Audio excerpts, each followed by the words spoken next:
Hi hello ಎಲ್ರಿಗೂ ನಮಸ್ಕಾರ. ನಮ್ಮ ಚಾನಲ್ ಆದ ಮಿಸ್ಟರ್ ತುಮಕೂರ್ಲಾಕ್ಕೆ ಸ್ವಾಗತ ಸುಸ್ವಾಗತ. ಏನ್ ವಿಷಯ ಅಂತ ಇದ್ದಾರೆ ಗುರು, ಬೆಂಗಳೂರು ಮುಂಬೈ ನಗರಕ್ಕೆ ಹೋಗುತ್ತಿದ್ದ ಕಮರ್ಷಿಯಲ್ ಗ್ಯಾಸ್ ಸಿಲಿಂಡರ್ ಈಗ ಸಂಪೂರ್ಣವಾಗಿ ಕಟ್ ಆಗಿದೆ ಅಂತ ಹೇಳಬಹುದು. ಸರ್ಕಾರ ಒಂದು ದೊಡ್ಡ ರೂಲ್ಸ್ ಅನ್ನೇ ಕೂಡ ತಂದಿದೆ. ಅಂದ್ರೆ ನೀವು ಕನಿಷ್ಠ ಅಂದ್ರೆ ಸುಮಾರು 25 ದಿನ ಗ್ಯಾಸ್ ಸಿಲಿಂಡರ್ ನ ಉಪಯೋಗಿಸಲೇಬೇಕು ಎಂದು ಸರ್ಕಾರ ಒಂದು ದೊಡ್ಡ ನಿರ್ಧಾರವನ್ನು ಕೂಡ ತಂದಿದೆ. ನೋಡ್ಬೋದು, ನೀವೇನಾದ್ರೂ ಸಿಲಿಂಡರ್ ನ ಬುಕ್ ಮಾಡಕ್ಕೆ ಹೋದ್ರೆ ಆ ಸಿಲಿಂಡರ್ ನ ಬುಕ್ ಮಾಡುವಂತ ಸ್ಲಾಟ್ ಕೂಡ ಬ್ಲಾಕ್ ಮಾಡಲಾಗಿದೆ ಒಂದು ಸರ್ಕಾರ.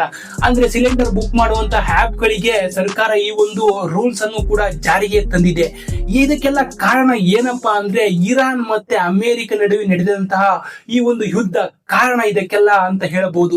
ಈ ಯುದ್ಧ ಹೀಗೆ ಕಂಟಿನ್ಯೂ ಆದರೆ ಸುಮಾರು ಸಿಲಿಂಡರ್ ಅವಶ್ಯಕತೆ ತುಂಬಾ ಹಾಹಾಕಾರ ಏರುತ್ತೆ. ಎಲ್ಲಾ ಕಡೆ ಬೀದಿ ಬೀದಿಗಳಲ್ಲೂ ಒಂದೊಂದು ದೊಡ್ಡ ಸ್ಟ್ರೈಕ್ ಕೂಡ ನಡೆಯುತ್ತೆ ಅಂತ ನಾವು ಈ ಒಂದು ಹೇಳಬಹುದು. ಎಲ್ಲಾ ಕಡೆ ಆಗಲೇ ಮುಂಬೈ ನಗರದಲ್ಲಿ ದೊಡ್ಡ ದೊಡ್ಡ ಹೋಟೆಲ್ಗಳಿಗೆ ರೆಸ್ಟೋರೆಂಟ್ಗಳು, ದೊಡ್ಡ ದೊಡ್ಡ ಹೋಟೆಲ್ಗಳು, ರೆಸ್ಟೋರೆಂಟ್ಗಳು, ದೊಡ್ಡ ದೊಡ್ಡ ಕಂಪ್ನಿಗಳದಂತಹ ಯೂಸ್ ಮಾಡಿದಂತ ಕೆಲವು ಕ್ಯಾಟರಿಂಗ್ಸ್ ಗಳು ಈಗಲೂ ಕೂಡ ಈ ಒಂದು ಸಿಲಿಂಡರ್ ಅವಶ್ಯಕತೆ ಇಲ್ಲದಿದ್ದ ಕಾರಣ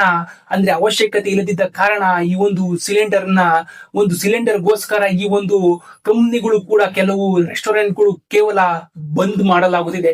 ಅಂದ್ರೆ ಹೋಟೆಲ್ಗಳು ಕೂಡ ಈ ಒಂದು ಸಿಲಿಂಡರ್ ಅವಶ್ಯಕತೆ ಇಲ್ಲದ ಕಾರಣ ಕೆಲವು ಮೆನ್ಯೂಗಳನ್ನು ಕೂಡ ಚೇಂಜ್ ಮಾಡಲಾಗಿದೆ. ನಾವು ಇಷ್ಟೇ ಕಣಪ್ಪ ಊಟ ಮಾಡಕ್ಕಾಗೋದು, ನಾವು ಇಷ್ಟೇ ದಿನ ಈ ಮೆನ್ಯೂ ಮಾಡಕ್ಕಾಗೋದು, ಈ ಮೆನ್ಯೂ ಬಿಟ್ಟರೆ ಬೇರೆ ಮಾಡಕ್ಕಾಗಲ್ಲ ಅಂತ ಕೆಲವು ಹೋಟೆಲ್ಗಳು ಈಗಲೂ ಕೂಡ ನಿರ್ಧಾರವನ್ನು ಕೈಗೊಳ್ತಿದೆ. ಬನ್ನಿ, ಇದಕ್ಕೆಲ್ಲ ಕಾರಣ ಏನೇನೈತೆ ಎಲ್ಲ ತಿಳ್ಸ್ಕೊಂಡ್ ಕೊಡ್ತೀನಿ, ಬನ್ನಿ. ನೀವು ನೋಡ್ಬೋದು, ಈ ಸಿಲಿಂಡರ್ ಕೆಲವು ಕಡೆ ಜನಗಳು ಸಿಲಿಂಡರ್ಗೋಸ್ಕರ ಹಾಹಾಕಾರ ಕೂಡ ಇದ್ದಿದೆ. ನಾವು ಬೆಂಗಳೂರು ಅಂತ ಹೇಳಬಹುದು. ನಮ್ಮ ಭಾರತದಲ್ಲಿ ಸುಮಾರು ಸಿಲಿಂಡರ್ ತಯಾರಾಗೋದು ಸುಮಾರು 40ರಷ್ಟು ಮಾತ್ರ. ಇನ್ನು 60ರಷ್ಟು ನಾವು ಈ ಒಂದು ಸಿಲಿಂಡರ್ ನ ಆಮದು ಮಾಡ್ಕೊಳ್ಳೇಬೇಕು. ಈ 60ರಷ್ಟು ನಾವು ಸಿಲಿಂಡರ್ ನ ಆಮದು ಮಾಡ್ಕೊಳ್ಳಿಲ್ಲ ಅಂದ್ರೆ ನಮ್ಮ 40% ಸಿಲಿಂಡರ್ ನಮ್ಮ ಇಂಡಿಯಾದಲ್ಲಿ ಉಪಯೋಗಿಸಲು ತುಂಬಾ ಕಷ್ಟವಾಗುತ್ತೆ. ಈ ಒಂದು ಇಂಡಿಯಾ ನಮ್ಮ ದೊಡ್ಡ ರಾಷ್ಟ್ರವಾದರೂ ಕೂಡ ಕಡಿಮೆ ಮಾತ್ರ ಈ ಸಿಲಿಂಡರ್ ನ ತುಂಬಿಸಿಕೊಳ್ಳಲು ಅವಶ್ಯಕತೆ ಮಾತ್ರ ಇದೆ ಅಂತ ನಾವು ಹೇಳ್ಬೋದು. ನೆಕ್ಸ್ಟ್ ಇದಕ್ಕೆಲ್ಲ ಕಾರಣ ಅಂತಂದ್ರೆ ಓಮರ್ ಜಲಸಂಧಿ. ಈ ಜಲಸಂಧಿ ಮೂಲಕ ಹಡಗುಗಳು ತನ್ನ ಸಿಲಿಂಡರ್ ಅಂದ್ರೆ ತನ್ನ ಗ್ಯಾಸ್ ಅನ್ನು ಹೊತ್ಕೊಂಡು ಬರಬೇಕಾಗುತ್ತೆ ನಮ್ಮ ಭಾರತಕ್ಕೆ. ಈ ಒಂದು ಮಾರ್ಗ ಈಗ ಕಟ್ಟಾಗಿದೆ. ಇದರಿಂದ ನಮ್ಮ ಭಾರತಕ್ಕೆ ತುಂಬಾ ಸಂಕಷ್ಟ ಎದುರಾಗಿದೆ ಅಂತ ನಾವು ಹೇಳ್ಬೋದು.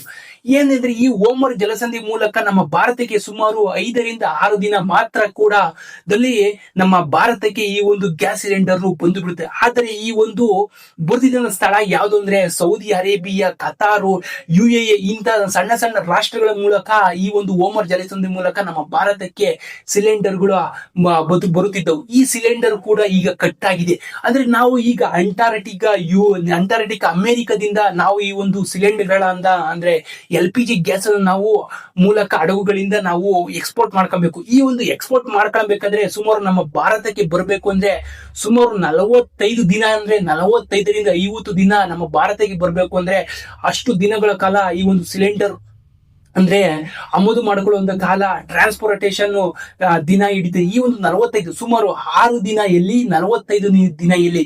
ಇದಕ್ಕೋಸ್ಕರ ಕಾರಣ ನಮ್ಮ ಭಾರತದಲ್ಲೂ ಕೂಡ ಸಿಲಿಂಡರ್ ಅವಶ್ಯಕತೆ ತುಂಬಾ ಹಾಹಾಕಾರ ಕೂಡ ಇದ್ದಿದೆ ಅಂತ ಹೇಳ್ಬೋದು. ಇನ್ನು ಮುಂದೆ ಸಿಲಿಂಡರ್ ತುಂಬಾ ಕಾಸ್ಟ್ಲಿ ಆಗ್ಬೋದು ಅಂತಾನು ನಾವು ಹೇಳ್ಬೋದು. ಇದಕ್ಕೆಲ್ಲ ಸರ್ಕಾರ ಒಂದು ದೊಡ್ಡ ರೂಲ್ಸ್ ಕೂಡ ತಂದಿದೆ ನಾವು ಹೇಳ್ಬೋದು. ಇದಕ್ಕೆಂದ್ರೆ ಚೆನ್ನೈಯಲ್ಲಿ ಸುಮಾರು 10,000 ಹೋಟೆಲ್ಗಳು, ದೊಡ್ಡ ಮಾಲೀಕರು ಮತ್ತು ಮುಂಬೈ ನಗರದ ದೊಡ್ಡ ದೊಡ್ಡ ಹೋಟೆಲ್ ಮಾಲೀಕರು ಈ ಒಂದು ಸರ್ಕಾರಕ್ಕೆ ಮನವಿಯನ್ನು ಕೂಡ ಇಟ್ಟಿದ್ದಾರೆ. ನಮ್ಮಲ್ಲಿ ಸಿಲಿಂಡರ್ಗಳಿಲ್ಲ, ಆದ್ರೆ ಹೋಟೆಲ್ಗಳು ಮುಚ್ಚುತ್ತಾ ಇದೀವಿ ಅಂತ ಸರ್ಕಾರಕ್ಕೆ ಒಂದು ದೊಡ್ಡ ಮನವಿಯನ್ನು ಕೂಡ ಕೊಟ್ಟಿದ್ದಾರೆ. ಈ ಒಂದು ಮನವಿನ ನೀವು ನಮಗೆ ಸಂಪೂರ್ಣವಾಗಿ ನಿರಾಕರಿಸಬಾರದು. ಈ ಒಂದು ಸಂಪೂರ್ಣ ನಮಗೆ ಜವಾಬ್ದಾರಿಯನ್ನಾಗಿ ಇಟ್ಟುಕೊಂಡು ನಮಗೆ ಸಿಲಿಂಡರ್ ಗಳನ್ನ ಒದಗಿಸಿಕೊಡಬೇಕೆಂದು ಒಂದು ದೊಡ್ಡ ದೊಡ್ಡ ಹೋಟೆಲ್ ರೆಸ್ಟೋರೆಂಟ್ಗಳು ಸರ್ಕಾರಕ್ಕೆ ಮನವಿಯನ್ನು ಕೂಡ ಈ ಒಂದು ನೀಡಿದ್ದಾವೆ.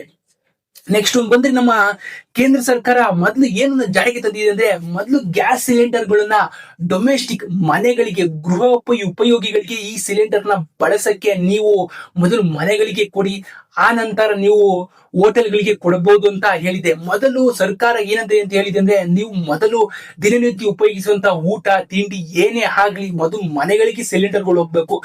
ಮೊದಲು ಮನೆಗಳಿಗೆ ಸಿಲಿಂಡರ್ ಹೋದಾದ್ಮೇಲೆ ಹೋಟೆಲ್ಗಳಿಗೆ ಹೋಗ್ಬೇಕು ಅಂತ ಹೇಳಿದ್ದೆ. ಆದ್ರೆ ಹೋಟೆಲ್ಗಳು ಕೂಡ ಬಂದ್ ಆಗ್ತಿದೆ. ಯಾಕೆಂದ್ರೆ ದೊಡ್ಡ ದೊಡ್ಡ 19 kg ಸಿಲಿಂಡರ್ ಬರ್ತಿದ್ದ ಕಮರ್ಷಿಯಲ್ ಸಿಲಿಂಡರ್ ಈಗ ಅದು ಎಲ್ಲಾ ಕಡೆ ಸಿಗ್ತಾ ಇಲ್ಲ ಅಂತಾನೆ ನಾವು ಹೇಳ್ಬೋದು.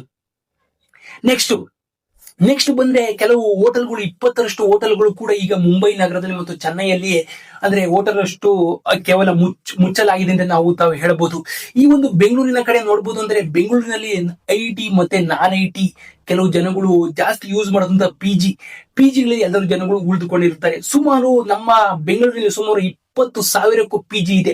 20,000 ಅಂದ್ರೆ ಸುಮಾರು 10 ಲಕ್ಷಕ್ಕೂ ಜನಗಳು ಪಿಜಿಲಿ ವಾಸವಾಗಿದ್ದಾರೆ. ಈ ವಾಸವಾಗಿದ್ದ ಕಾರಣ ಪಿಜಿ ಓನರ್ಗಳು ಏನಂತ ಹೇಳ್ತಿದ್ದಾರೆ ಅಂದ್ರೆ, ನಾವು ನಿಮಗೆ 3 ಹೊತ್ತು ಊಟ ಕೊಡಕ್ಕಾಗಲ್ಲ ಅಂತ ಓನರ್ಗಳು ಹೇಳ್ತಾ ಇದ್ದಾರೆ. ಇದಕ್ಕೆ ಕಾರಣ ಸಿಲಿಂಡರ್ ನ ಆಕಾರ ಅಂತ ಹೇಳ್ಬೋದು. ನಮ್ಮ ಇಂಡಿಯಾದಲ್ಲಿ ಸುಮಾರು ಎಷ್ಟು ಅಂದ್ರೆ ಸುಮಾರು ಒಂದು ವರ್ಷಕ್ಕೆ ಸುಮಾರು 33 ಮಿಲಿಯನ್ ಟನ್ ಸಿಲಿಂಡರ್ಗಳ ಅವಶ್ಯಕತೆಯನ್ನು ಯೂಸ್ ಮಾಡಲಾಗುತ್ತದೆ ನಮ್ಮ ಭಾರತದಲ್ಲಿ. ಆದರೆ ನಮ್ಮ ಭಾರತದಲ್ಲಿ 33 ಟನ್ ಸಿಲಿಂಡರ್ ಒಂದು ವರ್ಷಕ್ಕೆ ಯೂಸ್ ಮಾಡಲಾಗುತ್ತದೆ. ಆದ್ರೆ ನಮ್ಮ ಸಿಲಿಂಡರ್ ಉತ್ಪತ್ತಿ ಆಗೋದು ನಮ್ಮ ಭಾರತದಲ್ಲಿ ಕೇವಲ 40% ಮಾತ್ರ. ಇನ್ನು 60% ಆಮದನ್ನು ಮಾಡಿಕೊಳ್ಳಬೇಕು. ಈ ಒಂದು ಕಾರಣನೂ ಕೂಡ ನಮಗೆ ಈ ಒಂದು ಸಿಲಿಂಡರ್ಗೆ ಹಾಕಲಾಗಿದೆ. ನೆಕ್ಸ್ಟ್ ಏನಂತ ಅಂದ್ರೆ ಬಂದ್ರೆ NRAI ಅಂದ್ರೆ national restaurant association of India ಮತ್ತೆ FHRAI ಅಂದ್ರೆ federation hotel restaurant academy of India, ಇವು ಕೂಡ ಒಂದು ಸರ್ಕಾರಕ್ಕೆ ಮನವಿಯನ್ನು ಕೂಡ ನೀಡಿದೆ. ಸುಮಾರು ಬೆಂಗಳೂರಿನಲ್ಲಿ ಸುಮಾರು 15,000 ಪಿಜಿಗಳು ಕೂಡ ಇದ್ದಾವೆ ಅಂತ ನಾವು ಹೇಳಬಹುದು. ಕೆಲವು ಪಿಜಿಗಳಲ್ಲಿ ಏನಂದ್ರೆ ಸುಮಾರು 4ರಿಂದ 5 ಸಿಲಿಂಡರ್ಗಳು ಮಾತ್ರ ಯೂಸ್ ಮಾಡಬೇಕಾಗುತ್ತೆ. ಯಾಕೆಂದ್ರೆ ಸೇಫ್ಟಿಗೋಸ್ಕರ ಜಾಸ್ತಿ ಸಿಲಿಂಡರ್ಗಳನ್ನ ತಂದು ನಾವು ಪಿಜಿಗಳಲ್ಲಿ ಶೇಖರಣೆ ಮಾಡಿಕೊಳ್ಳಲು ಆಗುವುದಿಲ್ಲ. ಇವೆಲ್ಲ ಕಾರಣ. ಮತ್ತೆ ಕ್ಯಾಬ್ಗಳು ಮತ್ತು ಆಟೋ ಡ್ರೈವರ್ಗಳು ಈ ಒಂದು ಸಿಲಿಂಡರ್ಗಳ ಆಕಾರ ಕೊಟ್ಟಿದೆ ಅಂತ ಹೇಳಬಹುದು. ಯಾಕೆಂದ್ರೆ ಮೊದಲು 57 ರೂಪಾಯಿ ಇದ್ದಂತ ಸಿಲಿಂಡರ್ 1 ಕೆಜಿ ಈಗ ಸುಮಾರು 75 ರೂಪಾಯಿ ಆಗಿದೆ.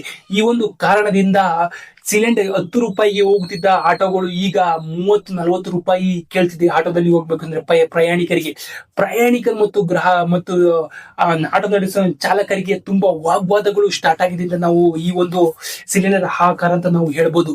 ನೆಕ್ಸ್ಟ್ ಈ ಪರಿಸ್ಥಿತಿ ಎಲ್ಲಾ ಕಾರಣ ಏನಪ್ಪಾ ಅಂದ್ರೆ ಇರಾನ್ ಮತ್ತು ಅಮೆರಿಕದಲ್ಲಿ ನಡೆದಿದ್ದಂತಹ ಒಂದು ಯುದ್ಧನೇ ಕಾರಣ ಅಂತ ಹೇಳಬಹುದು. ಈ ಒಂದು ಜಲಸಂಧಿ ಮಾರ್ಗ ಏನಕ್ಕೆ ಅಷ್ಟೊಂದು ಇಂಪಾರ್ಟೆಂಟ್ ಆಗಿದೆ ಅಂದ್ರೆ, ಕೆಲವು ಇನ್ಸೂರೆನ್ಸ್ ಕಂಪನಿಗಳು ಈ ಒಂದು ಯುದ್ಧದ ಪರಿಣಾಮವಾಗಿ ನಮ್ಮ ಹಡಗಿಗಳ ಮೇಲೆ ಏನಾದ್ರೂ ಒಂದು ಬಾಂಬಿನ ಅಟ್ಯಾಕ್ ಆಯ್ತು ಅಂದ್ರೆ ನಮಗೆ ತುಂಬಾ ಲಾಸ್ ಆಗುತ್ತೆ, ನಾವು ಇದಕ್ಕೆ ದೊಡ್ಡ ಮೊತ್ತವನ್ನು ನಾವು ಕೊಡಕ್ಕೆ ಆಗೋದಿಲ್ಲ ಅಂತ ಇನ್ಸೂರೆನ್ಸ್ ಕಂಪನಿಗಳು ಕ್ಲೈಮ್ ಮಾಡಕ್ಕೆ ಆಗೋಲ್ಲ ಅಂತ ಒಂದು ದೊಡ್ಡ ನಿರ್ಧಾರವನ್ನು ಕೂಡ ತಂದಿದೆ. ಇದರಿಂದ ಕಾರಣದಂತಹ ಓಮೋರ್ ಜಲಸಂಧಿ, ಈ ಒಂದು ಜಲಸಂಧಿ ಈಗ ಬಂದಾಗಿರುವ ಕಾರಣದಿಂದ ಸಿಲಿಂಡರ್ಗಳ ಹಾಕಾರ ಹೆಚ್ಚಾಗಿದೆ. ಕೆಲವು ಬೆಂಗಳೂರಿನಲ್ಲಿ ನೋಡಬಹುದು ಕಮರ್ಷಿಯಲ್ ಸಿಲಿಂಡರ್ಗೆ ಕೇವಲ 2,500 ಕೂಡ ಈಗಲೂ ಚಾರ್ಜ್ ಮಾಡುತ್ತಿದ್ದಾರೆ ಕೆಲವು ಜನಗಳು. ಯಾವುದಕ್ಕೆ ಕಾರಣ ಅಂದರೆ ಈ ಒಂದು ಸಿಲಿಂಡರ್ನ ಆಕಾರ ಅಂತ ಹೇಳಬಹುದು. ಇಷ್ಟ ಇದ್ರೆ ಬಿಟ್ಟೋದ್ರೆ ಬೇಡ ಅಂತ ಕಮರ್ಷಿಯಲ್ ಓನರ್ಗಳು ಮಡಗಿಕೊಂಡಂತ ಸಿಲಿಂಡರ್ಗಳು ಓನರ್ಗಳು ಗ್ರಾಹಕರಿಗೆ ಒಂದು ದೊಡ್ಡ ಶಾಕ್ ಅನ್ನ ನೀಡ್ತಾ ಇದ್ದೇವೆ. ಇದಕ್ಕೆ ವಾಗ್ವಾದಗಳು ಸ್ಟಾರ್ಟ್ ಆಗಿದ್ದೇವೆ. ಇದಕ್ಕೆಲ್ಲ ಸರ್ಕಾರ ಏನೇನು ರೂಲ್ಸ್ ನ ತಂದಿದೆ ಅಂದ್ರೆ 25 ನೀವು ಸಿಲಿಂಡರ್ಗಳನ್ನ ಯೂಸ್ ಮಾಡಲೇಬೇಕು. ನಾವು ಡೊಮೆಸ್ಟಿಕಲಿ ಅಂದ್ರೆ ಪ್ರತಿದಿನನಿತ್ಯ ಉಪಯೋಗಿಸುವ ಮನೆಗಳಿಗೆ ಮೊದಲು ನಾವು ಸಿಲಿಂಡರ್ನ ಒದಗಿಸಿ ಕೊಡುತ್ತೇವೆ ಅಂತ ಸರ್ಕಾರ ಒಂದು ದೊಡ್ಡ ನಿರ್ಧಾರವನ್ನು ಹೇಳಿದೆ ಅಂತ ಹೇಳಬಹುದು.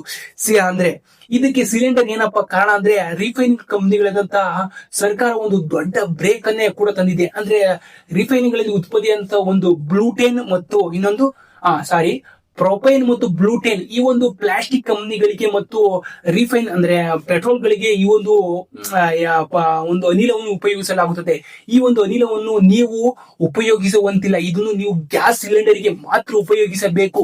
ಅದರಲ್ಲೂ ನೀವು Hindustan petroleum, Bharat petroleum, Indian oil petroleum ಇದಕ್ಕೆ ಮಾತ್ರ ನೀವು ಈ ಒಂದು ವಸ್ತುಗಳನ್ನ ಕೊಡಲೇಬೇಕು ಎಂದು ಸರ್ಕಾರ ಒಂದು ದೊಡ್ಡ ನಿರ್ಧಾರವನ್ನು ಕೂಡ ಉತ್ಪಾದನೆ ಮಾಡುವಂತಹ ಕಂಪನಿಗಳಿಗೆ ಒಂದು ದೊಡ್ಡ ಶಾಕ್ ಅನ್ನು ಕೂಡ ನೀಡಿದೆ.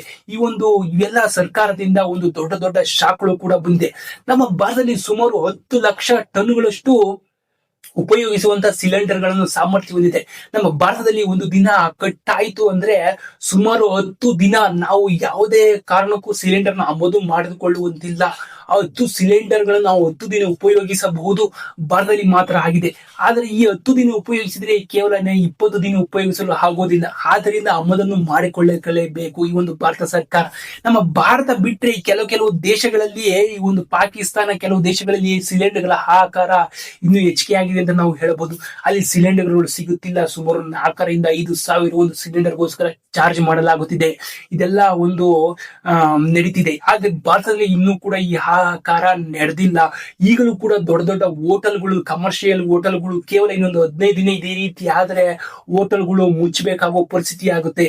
ಈ ಮುಚ್ಚಬೇಕಾದ ಪರಿಸ್ಥಿತಿ ಆದಾಗ ಊಟದ ವ್ಯವಸ್ಥೆ ಅಂದ್ರೆ ಊಟದಂದ್ರೆ ಪ್ರತಿದಿನ ಸೇವಿಸುವಂತ ಆಹಾರದ ಊಟನೂ ಕೂಡ ಹೆಚ್ಚಿಗೆ ಆಗುತ್ತದೆ.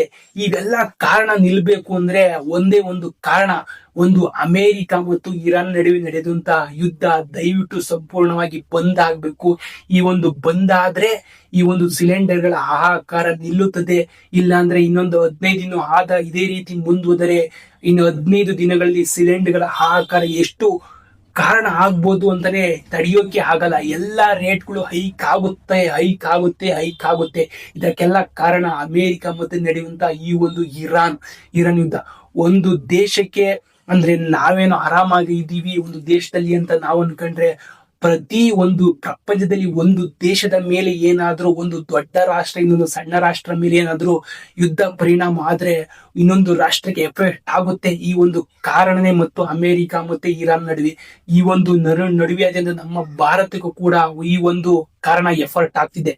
ನೋಡಿ, ಈ ರೀತಿ ಆಗಿದೆ, ಈ ರೀತಿ ಹಾಗೆ ಆಗುತ್ತೆ. ದಯವಿಟ್ಟು ಈ ರೀತಿ ಇನ್ಫಾರ್ಮೇಶನ್ ಚಾನಲ್ ದಯವಿಟ್ಟು ನಮ್ಮ ಚಾನಲ್ ಸಬ್ಸ್ಕ್ರೈಬ್ ಮಾಡ್ಕೊಂಡು ಸಪೋರ್ಟ್ ಮಾಡಿ. ನೆಕ್ಸ್ಟ್ ವಿಡಿಯೋ ಸಿಗೋಣ. ಅಲ್ಲಿವರೆಗೂ ಟೇಕ್ ಕೇರ್, ಗುಡ್ ಬೈ.